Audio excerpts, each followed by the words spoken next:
Hello friends, क्या आप यकीन करोगे कि एक बच्चा जो डिस्लेक्सिक था, जिसे पढ़ना और चीज़ें याद रखना मुश्किल होता था, बड़ा होकर international grand master of memory का टाइटल जीते। इतना ही नहीं, बल्कि वो पाई के पहले 10,000 डिजिट्स याद रख सके और दुनिया का one of the best memory वाला इंसान बन जाए। ये सब कुछ नामुमकिन सा लग रहा है, लेकिन ये एक सच्ची कहानी है। ये कहानी है ग्रैंड मास्टर केविन हॉर्सली की, जिसकी किताब अनलिमिटेड मेमोरी की हम आज आपके साथ समरी शेयर करने वाले हैं। हॉर्सली लिखते हैं कि बचपन में मेरी मेमोरी अपने उम्र के लड़कों से बहुत कम थी। मैं अक्सर चीज़ें भूल जाता था, नंबर्स याद नहीं रहते थे और मैं ये बिलीव करता था कि मेरी मेमोरी बहुत वीक है, मेरा कुछ नहीं होने वाला। लेकिन ग्रेजुएट होने के कुछ साल बाद मैंने मेमोरी के ऐसे सीक्रेट सीखे जिनकी वजह से ना सिर्फ मेरी मेमोरी बेटर हुई, बल्कि जितना एक आम इंसान कुछ महीनों में पढ़ के याद रख सकता है, मैं उतना 2-3 घंटों में ही मास्टर कर सकता हूँ। तो क्या है वो टेक्निक्स या सीक्रेट्स? चलो एक एक करके डिस्कस करते हैं। मेमोरी के बारे में जो सबसे पहली चीज़ आपको याद रखनी है वो ये है कि मेमोरी एक टैलेंट नहीं है, ना ही किसी को अपने पेरेंट्स से गिफ्ट में मिली है। आपकी मेमोरी एक हैबिट है और एक हैबिट सीखा भी जा सकता है, बोला भी जा सकता है और इम्प्रूव भी किया जा सकता है। इसलिए अगर आप भी राइट प्रिंसिपल्स इस्तेमाल करोगे, आपकी मेमोरी भी बेटर हो सकती है। तो क्या है वो प्रिंसिपल्स? सबसे पहला प्रिंसिपल है कंसंट्रेशन। एक इंसान वही बनता है जो वो सोचता है या बिलीव करता है। आपकी मेमोरी इतनी बुरी है क्योंकि आपने सालों से यही बिलीव किया है कि आप चीज़ें याद नहीं रख सकते, आपके पास चीज़ें याद रखने का टैलेंट नहीं है, जिसकी वजह से आपने कभी चीज़ें याद रखने पर फोकस ही नहीं किया है। कोई बड़ा नंबर आपके सामने आया, आपने खुद से बोला मैं ये याद नहीं रख सकता, और अब आप वैसे बन गए हो। आप उस मछली की तरह बन गए हो जिसने पूरी जिंदगी तालाब में गुजारी है, जिसके लिए समंदर एग्जिस्ट ही नहीं करता। वो अपने इस बिलीफ को डिफेंड करने के लिए किसी भी हद तक जा सकती है। अपनी मेमोरी को बेटर बनाने के लिए आपको सबसे पहले इन झूठे बिलीफ्स को छोड़ना है और अपनी सारी एनर्जी अपने मेमोरी को बेटर बनाने में कंसंट्रेट करनी है। एक बार आपने अपने थॉट्स को नेगेटिविटी की जगह पॉजिटिविटी पर फोकस करना स्टार्ट किया, नेक्स्ट स्टेप है प्रेजेंट मोमेंट में रहने की आदत डालना। हम अक्सर इंफॉर्मेशन को इसलिए याद नहीं रख पाते क्योंकि हमने कभी इस पे अटेंशन ही नहीं दिया था। अटेंटिव रहने के लिए आपको 4 स्टेप्स उठाने हैं। पहला स्टेप है अपनी इनर वॉइस को कंट्रोल करो। हम में से हर किसी के दिमाग में आवाज़ें चल रही होती। ये इनर वॉइस नेगेटिव भी हो सकती है और पॉजिटिव भी, जो इस पे डिपेंड करता है कि आप किस चीज़ पे फोकस करते हो। आप अपनी मिस्टेक्स पे फोकस करते हो या उन चीज़ों पर जो आप सही करते हो। आपको अपनी इनर वॉइस को पॉजिटिव बनाने की कोशिश करनी है, उन चीज़ों पर फोकस करना है जो आप सही करते हो। स्टेप 2 है मल्टीटास्किंग बंद करो।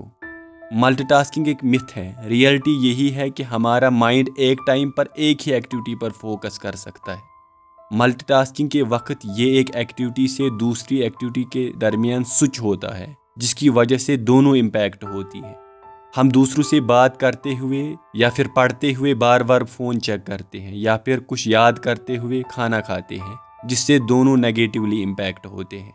मल्टीटास्किंग आपकी एफिशिएंसी को 50% कम करती है और मिस्टेक्स के चांसेस भी 50% से बढ़ाती है। अगर आप गाड़ी चलाते चलाते फ़ोन यूज़ करते हो तो रिसर्च के मुताबिक ब्रेक 5 सेकंड स्लोवर लगती है। आपको खुद पता है कि 5 सेकंड्स में क्या कुछ हो सकता है। इसलिए मल्टीटास्किंग छोड़कर एक टाइम पे एक ही काम पर फोकस करने की आदत डालो। थर्ड स्टेप है कोई भी इंफॉर्मेशन या फिर नॉलेज हासिल करने से पहले खुद से पूछो कि आप इससे क्या चाहते हो। कुछ याद रखने से पहले उससे अपना पर्पस यानी मकसद क्लियर करो कि आप वो क्यों याद रखना चाहते हो। उसके बाद उसमें इंटरेस्ट पैदा करो। आप कोई काम करते वक्त इसलिए डिस्ट्रैक्ट होते हो क्योंकि आपका माइंड उससे ज़्यादा इंटरेस्टिंग चीज़ पर फोकस करना स्टार्ट करता है। इसलिए जो आप करते हो उसे इंटरेस्टिंग बनाओ और उसके बाद खुद में उस चीज़ के लिए क्यूरियोसिटी पैदा करो। उस इंफॉर्मेशन के बारे में इंटरेस्टिंग क्वेश्चंस पूछो, जैसे इससे मुझे क्या मिलेगा, मेरी लाइफ कितनी इम्प्रूव होगी, एट्सेट्रा। फोर्थ स्टेप है परेशानी लेना छोड़ दो। लर्निंग और मेमोराइजिंग को एक्साइटिंग बनाओ, ना कि टेंशन लो। फेलियर की टेंशन छोड़ो और ये परेशानी लेना भी छोड़ो कि अगर याद नहीं हुआ तो क्या करोगे। पॉजिटिव रहो और खुद पे बिलीव करो। ये सभी स्टेप्स फॉलो करने से तो आप खुद इंफॉर्मेशन रिसीव करने के लिए तैयार होगे। बट इंफॉर्मेशन को इंटरेस्टिंग और इजी कैसे बनाए, डेट्स और नंबर्स को कैसे याद रखें, अब हम आपके साथ इसके कुछ मेथड शेयर करेंगे। पहला मेथड है bring the information to life. आपको पता है कि आपके लिए पीरियोडिक टेबल के एलिमेंट से ज़्यादा आसान एक बड़ी नावल की स्टोरी को याद रखना क्यों होता है, या फिर किसी मूवी के कैरेक्टर्स को याद रखना आसान क्यों है? ऐसा इसलिए होता है क्योंकि हमारा माइंड साउंड से ज़्यादा पिक्चर्स को याद रखता है, और एक नावल पढ़ते पढ़ते और मूवी देखते देखते यही पिक्टोग्राफिक मेमोरी बनती है जो याद रखनी आसान है। इसलिए किसी इन्फॉर्मेशन को बार बार साउंड से रिपीट करके याद करने से ज़्यादा आसान इसकी पिक्टोग्राफिक स्टोरी बनाकर याद रखना है। एक फेमस न्यूरोलॉजिस्ट जॉन मेडिना ने कहा है कि अगर आप कुछ इन्फॉर्मेशन सुनो तो 3 दिन बाद सिर्फ इसका 10% याद रहेगा, बट अगर यही इन्फॉर्मेशन आपको पिक्चर्स के जरिए मिलेगी 3 दिन बाद 65% याद होगा। आप में से कई सोच रहे होंगे कि मुझे तो अपने दिमाग में किसी इन्फॉर्मेशन की इमेज बनाना नहीं आता, लेकिन रियलिटी में हम अक्सर इन्फॉर्मेशन पिक्चर्स में ही याद रखते हैं। चाहे आप किसी चीज़ की डिस्क्रिप्शन देते हो या कहते हो कि कार का इंजन कैसे काम करते, ये सब मेंटल इमेजेस से ही पॉसिबल है। इसलिए इन्फॉर्मेशन को ज़्यादा टाइम के लिए और इजीली रिटेन करने के लिए आपको क्रिएटिव इमेजेस बनाना सीखनी है। मेंटल इमेजेस को आसान बनाने के लिए हम आपके साथ सी प्रिंसिपल शेयर करते हैं। एस का मतलब है सेंसेस। हमारे ब्रेन में इंफॉर्मेशन सिर्फ 5 तरीकों से एंटर होती है, और वो है हमारे 5 सेंसेस। किसी इंफॉर्मेशन को ज़्यादा देर तक रिटेन करने के लिए आपको ज़्यादा से ज़्यादा सेंसेस यूज़ करने हैं। फॉर एग्जाम्पल, अगर आपको ऑरेंज वर्ड याद रखना है, इसकी मेंटल इमेज भी बनाओ, इसका कलर भी इमेजिन करो, इसकी स्मेल भी फील करो, टेस्ट भी, एंड ऐसा फील करो कि आप इसे टच कर रहे हो। इससे आपके 4 सेंसेस इन्वॉल्व होंगे और इन्फॉर्मेशन रिटेन करना बहुत आसान होगा। इसलिए आप जितने ज़्यादा सेंसेस इन्वॉल्व करोगे, इन्फॉर्मेशन माइंड में उतनी ही क्लियर और विविड बनती है। ई का मतलब है एग्जैजरेशन। ज़्यादा आसान क्या याद रखना है, एक ऑरेंज जो कि नॉर्मल साइज का है या फिर एक कमरे के जितना बड़ा ऑरेंज? ऑब्वियसली बड़ा वाला। इसी तरह अगर ऑरेंज का कलर पिंक हो, वो भी याद रखना ज़्यादा आसान है। आपको ये सब एब्सर्ड लग रहा होगा, बट ये कहाँ लिखा है कि लर्निंग सीरियस होनी चाहिए। हमें वही स्ट्रेटजी यूज़ करनी चाहिए जो हमें रिटेंशन में ज़्यादा हेल्प करेगी, और चीज़ों को एग्जैजरेट करना one of the best strategies है। सेकंड ई का मतलब है एनर्जाइज, यानी इंफॉर्मेशन को मोशन में इमेजिन करना। अगर आपको हॉर्स याद रखना है, आप पहले उसकी इमेज बनाओ, खुद को उसे टच करते हुए फील करो और उसकी आवाज़ इमेजिन करो। इसके बाद इमेजिन करो कि वो घोड़ा बहुत बड़ा है, उसका कलर पिंक है और वो दौड़ रहा है। आप देखोगे कि वो याद रखना बहुत आसान होगा। जो भी वर्ड आपको याद रखना है उसकी एक मिनी मूवी बनाओ। अगर आपसे मैं कहूँ कि आपको याद रखना है कि टाइगर को स्पेनिश में टिग्रे कहते हैं, कितना भी आप रोट लर्निंग से याद रखने की कोशिश करो, कुछ दिन के बाद आप भूल जाओगे। बट अगर आप ये इमेजिन करो कि एक टाइगर टी पी रहा है जिसका कलर ग्रे है, यानी इसमें 2 वर्ड्स इंपॉर्टेंट है, टी, ग्रे, आपको ये बहुत वक्त तक याद रहेगा क्योंकि आपने इसमें सी प्रिंसिपल यूज़ किया। अगर आपको ग्रीस की कैपिटल याद रखनी है जो है एथेंस, आप इमेजिन कर सकते हो 8 hens swimming in Greece. 8 hens Athens जैसा साउंड कर रहा है, हुआ ना सी प्रिंसिपल। हेन्स का स्विमिंग करना एग्जैजरेशन है। इस तरह आपने मिनी मूवी भी बनाई। आप इस प्रिंसिपल की वर्किंग को एग्जामाइन करने के लिए कुछ कंट्रीज की कैपिटल्स को रोट लर्निंग से याद करो और कुछ को सी प्रिंसिपल से। कुछ दिन बाद आपको खुद डिफरेंस पता चलेगी। इंफॉर्मेशन को याद रखने का दूसरा तरीका है नई इंफॉर्मेशन की जगह लॉन्ग टर्म मेमोरी में बना। ये मेथड हम आपको कार प्रिंसिपल के जरिए सिखाएंगे। आप इमेजिन करो कि आप दूध का गिलास पीकर अपने घर से कार की तरफ निकले जो बहुत दिनों से बंद थी। कार स्टार्ट नहीं हो रही थी और आपने देखा कि किसी ने इसके एग्जॉस्ट में कैरेट यानी गाजर रखी है। कैरेट निकालकर जब आप कार स्टार्ट करने के लिए निकले, आपने देखा कि सीट गीली थी। आपने जिस एप्रिकॉट प्लांट के नीचे अपनी कार रखी थी उससे कुछ राइप एप्रिकॉट्स गिरी थी जिससे सीट गीली हुई। अब जब आप सीट पर बैठ गए, पेड़ से किसी जानवर के घोंसले से एक एग यानी अंडा गिरा जब आपने अपनी कार के टायर्स की तरफ देखा, वो स्वीट पोटैटो से बने थे। अब इस स्टोरी को फिर से सुनो। आप घर से क्या पी कर निकले थे? आपकी कार के एग्जॉस्ट में क्या रखा था? सीट पर क्या गिरा था? जब आप बैठ गई, ऊपर से क्या गिरा? और कार के टायर्स किसके बने थे? अभी आपने जो 5 आंसर्स दिए, वो 5 विटामिन ए रिच फूड्स के नाम हैं, जो आपने अपनी लॉन्ग टर्म मेमोरी वाली चीज यानी कार पे स्टोर करके याद रखी। इसी तरह आप अपनी बॉडी, रूम या फिर होम को भी इंफॉर्मेशन स्टोर करने के लिए इस्तेमाल कर सकते हो। जब आप किसी शॉर्ट टर्म मेमोरी वाली चीज को लॉन्ग टर्म मेमोरी वाली चीज पर स्टोर करते हो, तो वो मीडियम टर्म मेमोरी बनती है, जो नॉर्मल इंफॉर्मेशन से ज्यादा टाइम के लिए याद रहती है। इंफॉर्मेशन स्टोर करने का तीसरा मेथड है पैगिंग, जो कि बड़े नंबर्स को याद रखने के लिए इस्तेमाल होता है, जिसमें नंबर्स को शेप्स देकर याद रखा जाता है।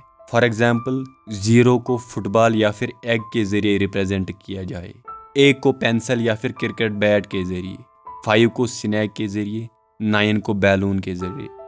फिर जब एक बड़ा नंबर याद रखना है, उसे इन शेप्स के जरिए स्टोरी बना के याद रखना, जिससे ये याद रखना बहुत आसान होता है।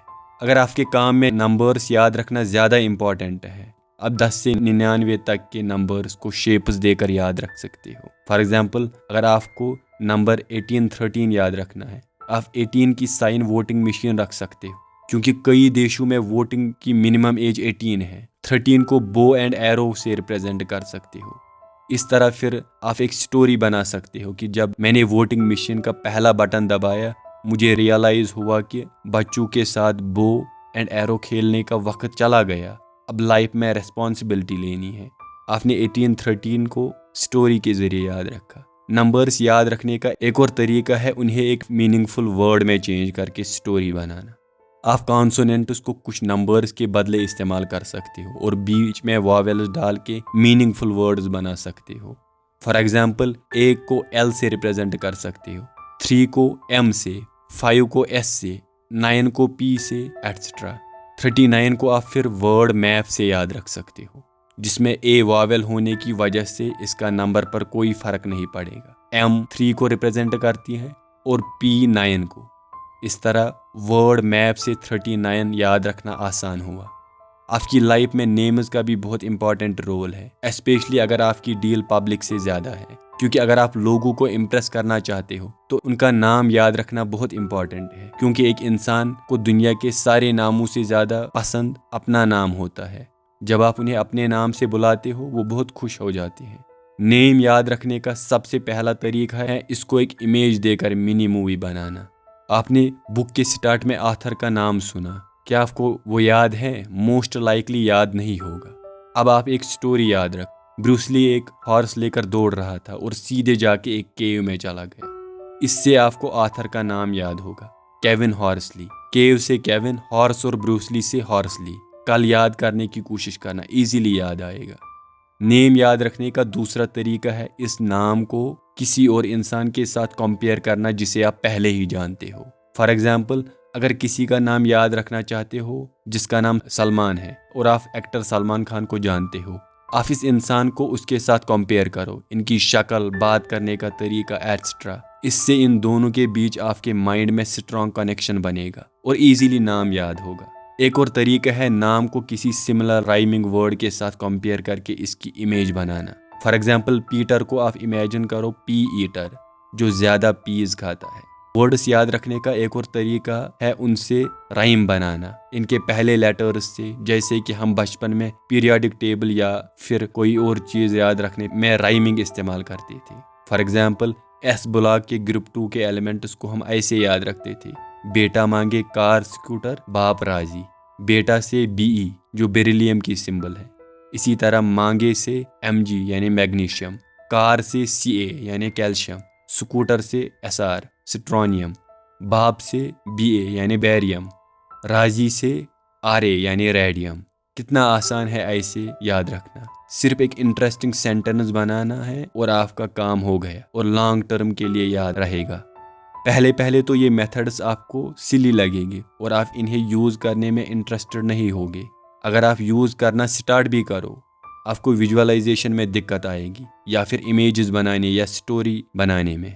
इस सब की आदत होने में टाइम लगेगा, लेकिन एक बार आपने इनको इस्तेमाल करना सीख लिया, आप अपनी मेमोरी के मास्टर बन जाओगे। वर्ड्स याद करने हो, नंबर्स या फिर कोई स्पीच, आप बाकी लोगों से 10 से 20 टाइम एफिशिएंट होगे। सो वी होप आप अपनी मेमोरी को मास्टर करने की इन टेक्निक्स को अच्छे से सीखोगे। इन टेक्निक्स को बेटर अंडरस्टैंड करने के लिए आप पूरी बुक भी पढ़ सकते हो। Thank you and have a nice day.